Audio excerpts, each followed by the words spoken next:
दुआ ज़बान से नहीं, दिल से निकलती है। लेकिन अगर आप किसी को इंग्लिश में दुआ देना चाहें तो कैसे कहेंगे? आज की वीडियो में हम इंग्लिश में दुआएं देना सीखेंगे। हर दुआ के साथ कमेंट में आमीन लिखें। हो सकता है यही कबूलियत का वक्त हो। और हाँ, वीडियो को लाइक भी कर दें। तो चलो शुरू करते हैं। अल्लाह तुम पर रहमत करे। May Allah bless you. May Allah bless you. अल्लाह इसे कबूल करे। May Allah accept it. May Allah accept it. अल्लाह तुम्हें अजर दे। May Allah reward you. May Allah reward you. अल्लाह सब आसान करे।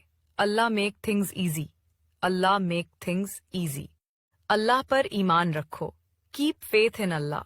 Keep faith in Allah. अल्लाह तुम्हें माफ करे। May Allah forgive you. May Allah forgive you. अल्लाह तुम्हें रास्ता दिखाए। May Allah guide you. May Allah guide you. Video को शेयर करें और मुझे फॉलो कर लें।